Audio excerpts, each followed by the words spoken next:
Саламатсыздар. Саламатсыздар. Саламатта отырабыз. 22 жашында мұғалім болдым. 22 жашында бір класстың жетекчиси болдум. Класста 24 бала болчу. Ошол бір класстың мұғалім болдум. 23 жашымда окуу бөлүм башчысы болдум. 1 жылдан кийин ушул жердегилер агайларыбыз, директор, завуштарыбыз бизди окуу бөлүм башчысына койду.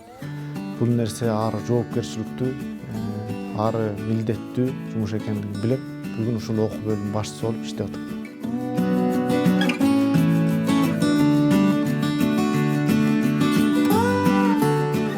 Келгендегі сесінен кетпейді. Менің дағы ушул мектепке келіп, биринчи мұғалім болгонум так ресмен кетпейді. Келгенде мұғалім болгон тажрыйбада эжелерден сурап, билип кандай кылыш керек, класска кандай кириш керек дегенден өйдө сурап, ошол келер күнү толкунданып дегендей, айрым учурда окуучулар чындап жаш өзгөчөлүгүбүзгө карап сынаган учурлар болду. Бүгүнкү күнгө чейин дагы сыналып атабыз дегендей, киргендеги толкундоолорду эми алар сөз менен айтып бере албайм. Окуучулардын сын көз менен карагандыгы, агай качан жаңылып кетер экен деп суроо бергендери, мунун баары көчөкү болгондой, бүгүнкү болгондой эсимде турат. Негизи мугалимдик жүктүн оор экендигин билчүмүн. Ал нерсе бирок сыймыктуу экендигин да билчүмүн. Ошол себептен ушул кесипти тандашыбызга турмуш, өзүбүздүн каалообуз, ошонун баардыгы биригип бүгүнкү күндө мугалим катары иштеп атабыз. Демек жигиттер үйгө табышма 1 дүйнөлүк согуш жөнүндө жалпы кайталап келесиңер, батман кроссворд түзсөңөр болот. Анда эмесе сабагыбыз аякталды. Саламатта калыңар. Саламатта барыңыз.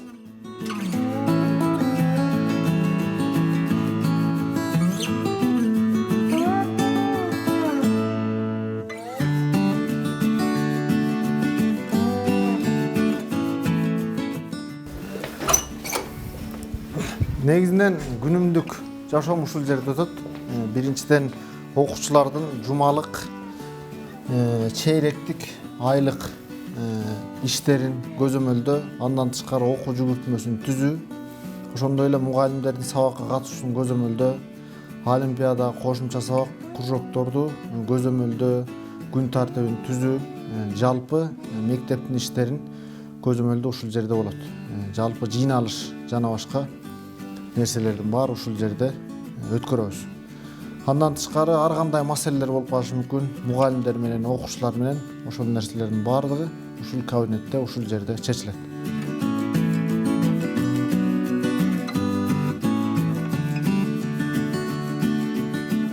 Юрист бол дегендер болду, үйдөгүлөрдөн жакындарынан. Таможняга иште дегендер болду. Ошол жака тапыш дегендер болду. Бирок бир ой, бир сунуш, бул жакын байкемдин ою, сунушу мага аябай таасир берди. Себеби ал киши ушу практикасында көргөн экен, бир гана нерсени айтты: сен жүрөгүңө эмне жагып аткан болсо, эмнени каалап аткан болсоң, ошону кыл. Демек сен тарыхты каалап, кызыгып аткан болсоң, тарыхты окуйм деп аткан болсоң, ошол жака тапшыр. Жашоодо эки нерсени туура тандаш керек экен. Биринчиси кесип, экинчиси өмүрлүк жар. Сага кааларым ушул деп байкемдин кеңеши менен ушул тарых факультетине тапшырып калгам.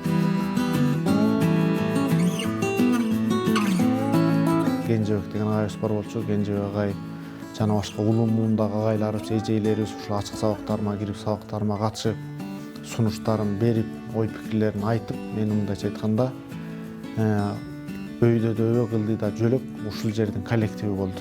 Баардык жерден сын пикир айтып, бүгүнкү күндө сабактардын айырмасы такыр башка деңгээлде, чындап мен өзүм ойлойм. Жана мен бир мурун башында келип чачкын абалда болсо, бүгүн бир системага түшкөн сабакты өтүп атам. Балдардын түшүндүк агай деген нерсеси мен үчүн баардык нерседен бийик туруп атат азырчы. Өкүнбөйм, тескерисинче мен сыймыктанам. Мугалимдик кесип бул мен үчүн бүгүнкү жашап аткан өмүр. Мен туура эмес кылып атсам, сөзсүз ал нерсе балдарыма чагылып калышы мүмкүн. Ошол себептен мен ар дайым туура жолдо, балдарым туура болуш үчүн, окуучулар туура болуш үчүн туура жолдо жүргөнгө аракет кылам. Демек бул менин бүтүндөй жашоом, мени туура жолго салып аткан, мени тарбиялап аткан бүгүнкү кесибим ушул мугалимдик. Лидер болуш үчүн же болбосо ушул окуу бөлүм башчысы же ушундай жетекчиликке келиш үчүн эми ар бир адамда туура шык болуш керек жана башка. Бирок мен бул жерде 1 жыл иштеп туруп эле болдум. Ийгилик сыры дегенде мени бүгүнкү күнгө чейин колдоп келе аткан ушул жердеги командам. Бүгүнкү агай эжелерим көбү менден улуу чындап. Ошол командама мен рахмат айтмакмын. Эң биринчи жана ушуну айтмакмын. Силер эгерде жакшы иш алып барам, ийгиликтүү болом деген киши сөзсүз түрдө команда менен иштешкенди, команданы сыйлаганды билиш керек. Бул бир. Экинчиси, мен өзүм баа бергендигим туура эмес болуп калышы мүмкүн эже. Адамдык катары, ушул педагог катары мен мындаймын, анан ийгилик сыры мындай башка адамдар берген туура болот. Бирок мен үстүртөн, мен өзүм эмес, ийгиликке жеткен мугалимдерди карап туруп айта алам. Алар эң биринчи жумушун сүйүш керек, сөзсүз түрдө. Ушул нерсеге жашоосун, өмүрүн арнаш керек, 24 саатын, балким оюн, пикирин. Анан ушул нерсени ашуусун көрө алыш керек. Демек, мугалим дагы максатын коюш керек. Мен эми айлык жок, айлык эми башка жумуш жок, мен ушунда иштеп турайынчы эмес. Мен 1 жыл, 2 жыл мугалим болом. Ошол учурда момундай нерсеге жетем.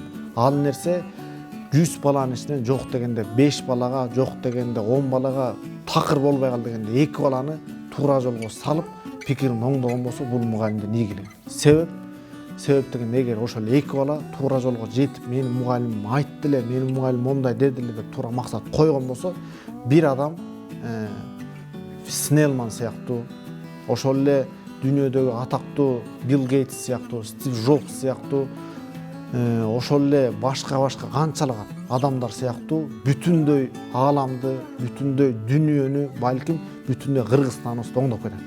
Демек, мен ушуну айтат элем, ийгиликтүү адам, мугалим сөзсүз максат коюш керек. Максатында ушул 1 баланы, 2 баланы оңдоп кетсе, ал балдар ийгиликтүү болсо, алар бүтүндөй өлкөнү, коомду оңдогонго күч жетет.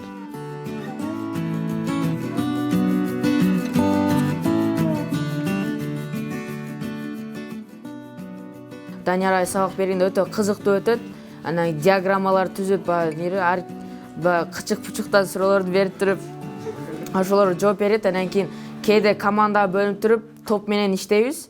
Анан кийин же бир команда, нейтральный команда болот, ошо суроолорду түзүп туруп, башка командаларга суроо берет да. Кээде биз менен тамашалашат, анан кээде серьезный болот дегендей. Анан кийин бу фирменный фишкасы бар, чачалган деген. Кандай? Башыңа кылаттан кол менен мындай сүртөт.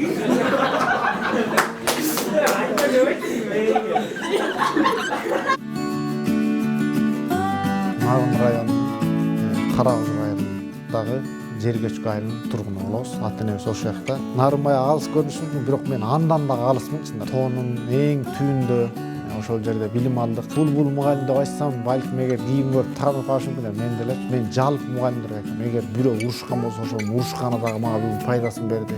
Эгер бирөө жаман көрүп туура эмес кылса, мен тыйылышым керек дегенде пайдасын берди. Ал эми жакшыларды, аларды ченемиз.